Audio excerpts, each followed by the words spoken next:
Federal prosecutors file hate crime charges against a man in that machete attack. It happened last weekend at a Hanukkah celebration north of New York City.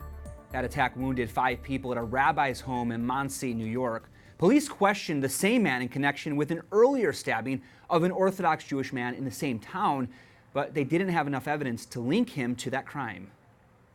Joining me now is Bethany Mandel, editor at Ricochet, an online conservative community. Bethany, welcome. Thank you so much. So New York's Governor Cuomo says it was an act of domestic terrorism. What's your reaction to these crimes? Yeah, I mean, it absolutely was. What happened in Monsey is one of, unfortunately, several domestic terror incidents that have happened against the Jewish community in the last couple weeks. There was also an attack in Jersey City that was as well.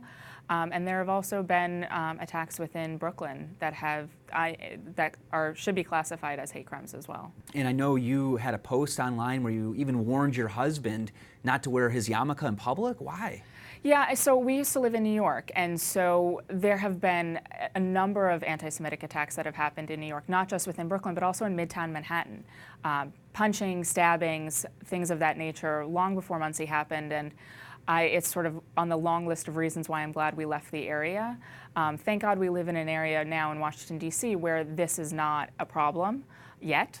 It could become so, but when we're in New York, I would prefer him not to be identifiably Jewish. And we've sort of had these conversations between us when we've traveled to Europe.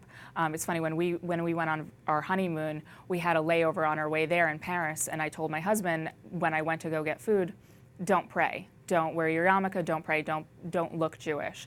And he thought I was kidding. And I came back from the food court area, and he had a crowd of people sort of leering at him. And I looked at him and I said, cut it. Take off the tefillin, take off the tallis, and we're going to another gate area because now everyone here knows we're Jewish. And he took all of his stuff off and said, I thought you were kidding. And I said, no, welcome to Europe. Don't act Jewish. Don't look like you're Jewish.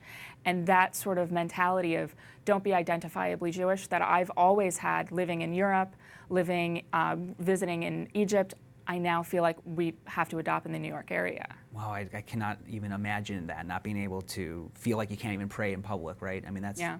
I want to ask about what's happening in New York. I know police and security officials there are saying they want to up surveillance. Is that going to help in New York? I mean, I think it will. It will keep people safe. The problem with the violence in the Brooklyn area is a lot of it is indiscriminate. So in the case of the Monsey attack, that actually didn't happen at a synagogue. It happened at the rabbi's house that was next door. The synagogue was locked, and he saw an opening to go attack people at the party next door, which was the rabbi's house. So even in an ideal situation in which there was more security in Monsey at the synagogue, it would not have prevented this attack, nor would it prevent the dozens of attacks that have been happening in Brooklyn because they're indiscriminate in the middle of the day.